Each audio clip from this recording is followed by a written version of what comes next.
So, what sets you apart from the local artists in the 912 area? Like, what would you say sets you apart from all the artists that you've seen, heard so far?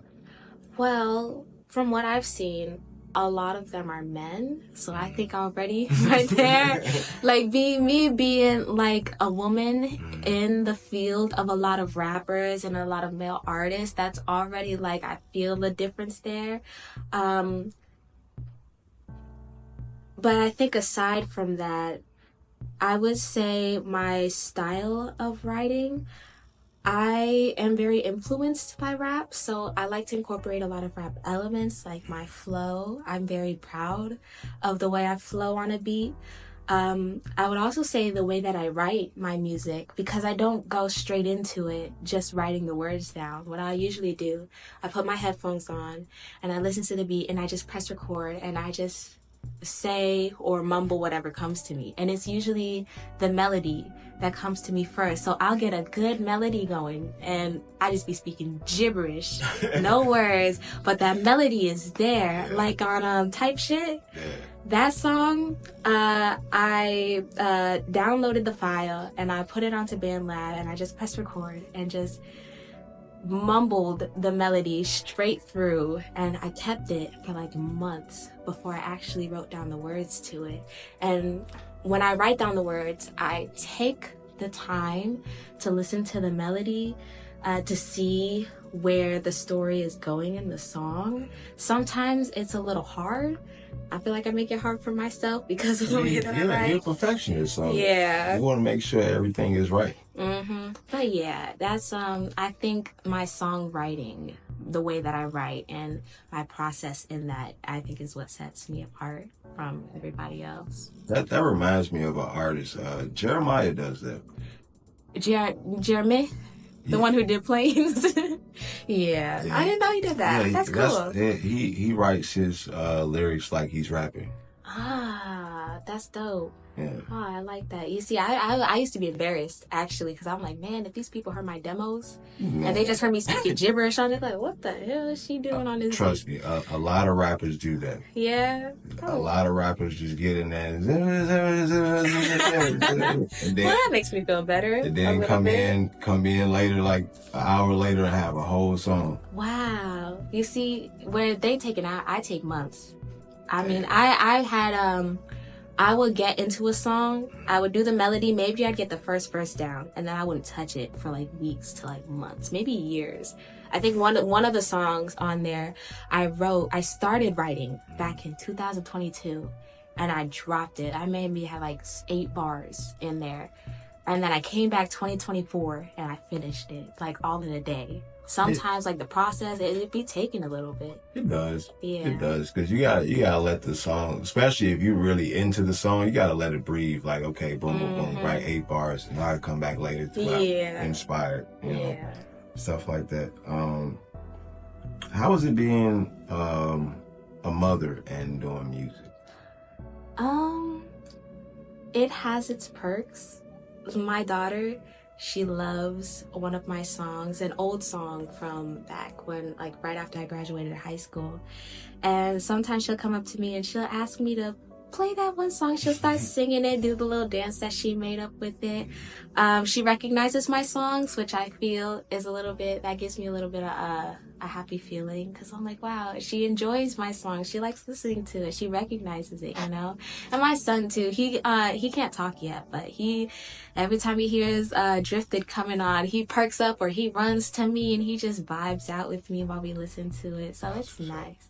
But when I'm trying to get in the zone of recording and they're like playing and stuff and it's loud and you can hear them in the feed, I'm like, okay, let me close them off so I can close myself off so I can do what I need to do. But ultimately it's rewarding, and I think it's only gonna get more rewarding over time once they grow up and realize, okay, this is what mommy does, this is how she creates, and hopefully I get to inspiring them.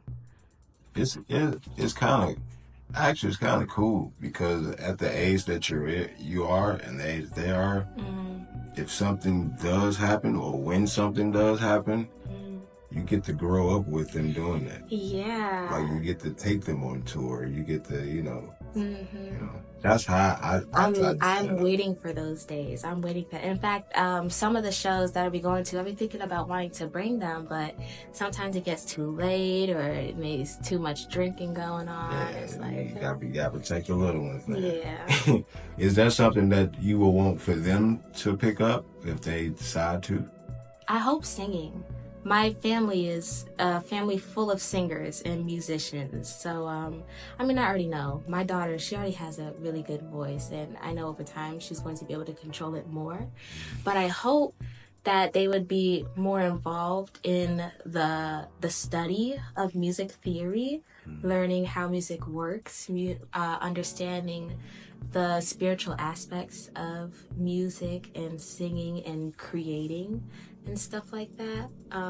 Getting into instruments, expanding their mind, and to be able to doing more things, so that way when it comes to creation, it comes easy to them. They're not struggling or like figuring out how to live up to a potential or whatever.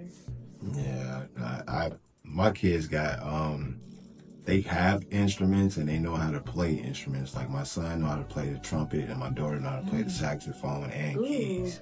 Oh, that's dope. But they don't do nothing with it. Yeah, no, listen, my keyboard has been sitting on my wall for like the past 6 months. I know how to play, but I don't play. Yeah, I be trying to tell them, like, cause I'm from Chicago, so usually I've seen artists like go down to the subway, go down to the bus station to just play. Yeah. They get, change or a couple of dollars here and there, but I try to tell them to do that here, but yeah, they want to do what they want to do. Which is cool. Like my daughter has, like you said, been sitting on your wall for 6 months. My daughter has an 81 key.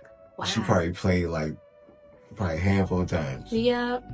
That's just how it goes. And my other daughter has an electric guitar. Probably never plug it. Oh, that's my sister. She has a guitar. She had it since like maybe middle school. It's probably been played 3 times, and 2 of those times have been by me, trying to learn how to play it. Cool. Have you ever been in a place where creativity just wasn't gelling for you? Like, you got other stuff going on, you may have bills going on, and you want to write a song, but it's just not popping. Yeah. I would say it was maybe when I first got pregnant with my daughter, back in 2021, early 2021. I had just finished writing this one song with my baby daddy, and we recorded it and stuff, and it was nice. And then I got pregnant, and that whole situation, it was a lot. We were going through a lot. I was going through a lot with him, and then pregnancy, maybe at 19 being pregnant was heavy. Yeah, I had my first child at 19. Yeah, it's and I was the first of my family, the first of my generation. So I caught the most of the strays when it came to the looks of judgment and disappointment. So that, having to deal with the mental battle of accepting my choices, also being in that type of relationship that wasn't necessarily beneficial for my mental health or my way of living, I suppose. And then going through new changes in my body, being pregnant, I put music on the back burner. And I just kind of focused on trying to get my life right and trying to take care of my body. And I wrote maybe like 1 or 2 songs from the time I first got pregnant with my daughter up until I gave birth to my son in 2023. But during those times, those were probably some of the hardest times in my life, some of my mentally challenging times in my life. Emotionally, I wasn't there. And when I would sit down, try to write something, I'd get frustrated at myself because I felt like I couldn't pull from my inspiration or my creativity enough. I didn't even feel like I had a room to be open to express myself. I felt like there was a lot of things that were demanding my energy and my time, that it was just like, okay, maybe this music thing is probably just gonna be like a one and done type thing. Maybe I'll like make a couple songs just for funsies. But I was kind of just like throwing my hands up in the air and saying like, screw it, I'll just see where life kind of takes me. And then it took me right back to music. So yeah, after I broke up with my my children's father, that's when I started to go into a healing process. I started to try to find a purpose for myself again, and that all led me back to my journal, where I write and I write and I write and I open my soul to the words that I have to say. And as a poet, it just leads me into music and poems and stuff. Would you say like things like that, like hard times in people's lives, make for good music? Oh, definitely. I think, in fact, it's the main thing that is fueling me. I think those times where I couldn't feel my inspiration, I think that was all for a purpose, to lead me to this point, because now those times are all that I talk about, really, in my music. Especially with my next project after this EP.